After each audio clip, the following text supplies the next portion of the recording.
kind of similar as well to following on, like Schlager. So Schlager music, you know, if you say this to, if you go to Britain and say Schlager, you know, they say, what, lager, Schlager, lager? What have you been drinking? What's Schlager? Schlager. I want another Schlager, or 5 pints of Schlager. You know, that's the first thing the standard island inhabitant would think. And you know, it's kind of, there's no real direct translation for this. It's tricky. You know, Schlager. You know, it's like folk music, but folk music in Britain or in the States, you know, you say folk music, it's kind of like, you know, hey, kind of Gaelic, like, oh, he went around the mountain, oh, he was wearing his trousers back to front, you know, this kind of thing, like like banjos or, you know, bagpipes, yeah, folk, more kind of traditional, you know. That kind of style. So yeah, to translate it, it's not pop music.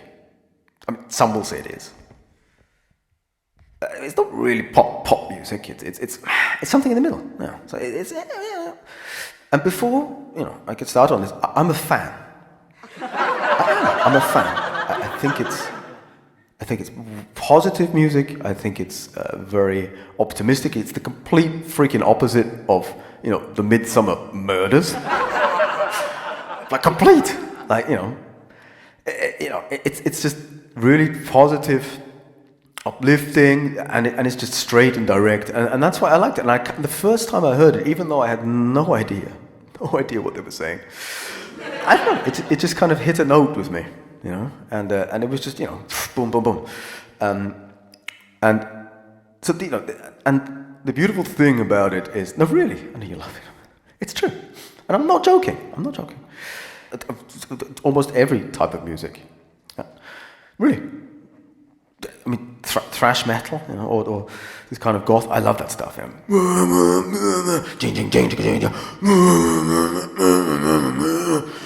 Beautiful, that stuff. And you know why that's not really like, I'm gonna beautiful. You know, wonderful. I mean, I don't know what they must take a lot of medicine for their throats. I don't know, because they're singing like this for hours. And I do like it. You know, it's kind of grindy and crunchy. And the beautiful thing about that music is it's universal. That it is. No, it is, because nobody knows what they're saying. You can't understand a single word.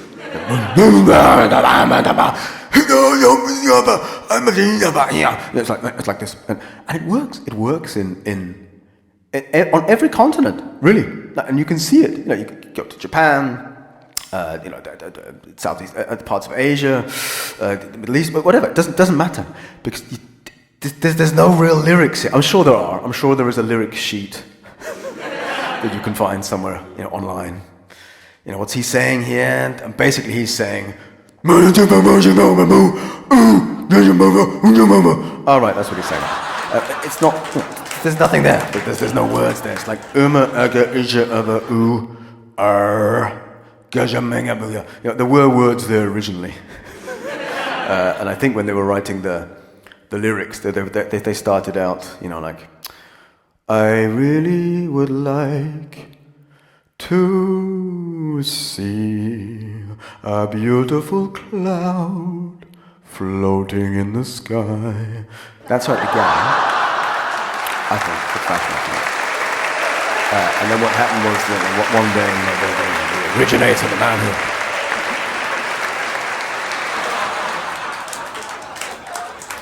began thrash metal, there is such a thing.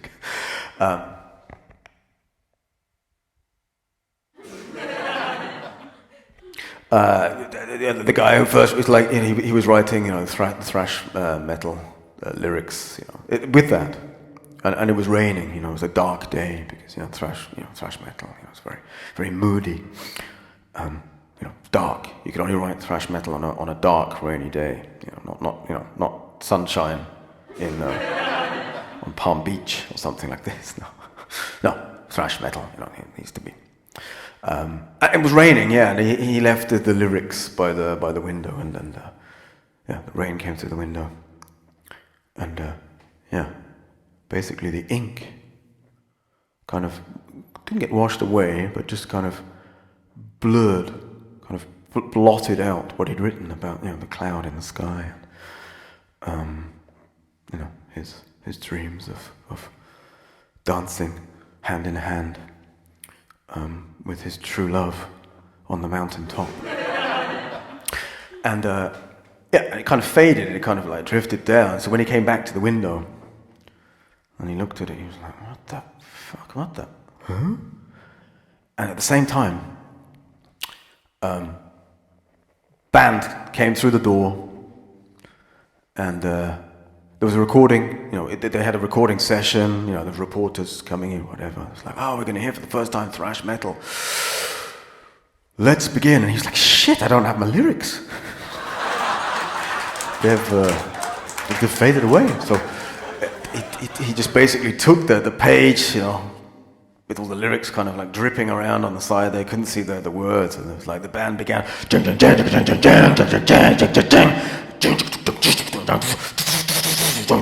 he's like, shit, everyone's waiting for me to start. And I need to start singing. It's like, everyone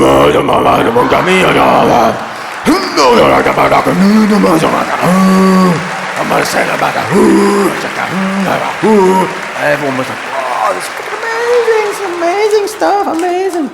And after the show, after the recording session, can we have the lyrics? He was like, no. His voice was like that. No, you can't have them.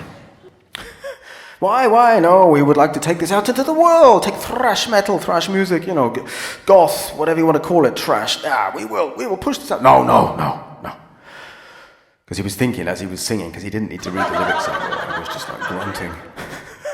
No. So he didn't need to think. As he was grunting, he was thinking, okay, shit, how am I going to get out of this? And as he realized throughout the performance, everyone was like, this is amazing, and he was like, shit, okay, I've got it. This is, one of those discoveries by accident kind of thing, kind of like not the eureka in the bath. That wasn't the same thing. No, he was in the bath and he thought about something. No, these accidental discoveries, which are often the very best.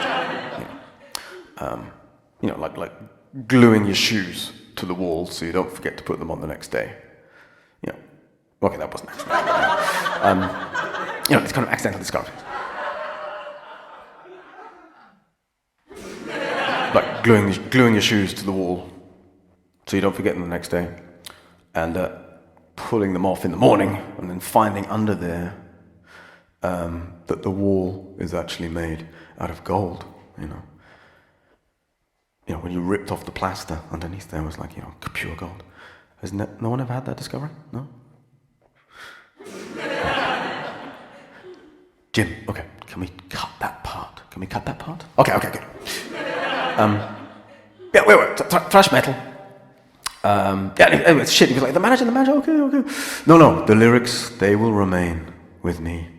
They came, that's what he was thinking the whole time when he was grunting and groaning. They will remain with me. I will just pass on the essence, my feeling, my performance to those others in the thrash metal world to come, because remember he was the originator, with my blessing. But the lyrics you shall never see. And since that day, yes, thrash metal has been pretty much the same. Just kind of grunting. That's it, it's universal, because it works everywhere, it doesn't matter, because it's not words, it's not really words, it's just grunts and groans and kind of thing you do when you hit your toe on the stair, like, or when you trap your finger in the door, no, fucking, that kind of thing. So since then, yes, it's universal and it works everywhere, it's beautiful. But yes, that's exactly kind of got distracted there. That's what we're talking about. Yeah, we're talking about SchlagerMusic, which has got nothing to do with that whatsoever.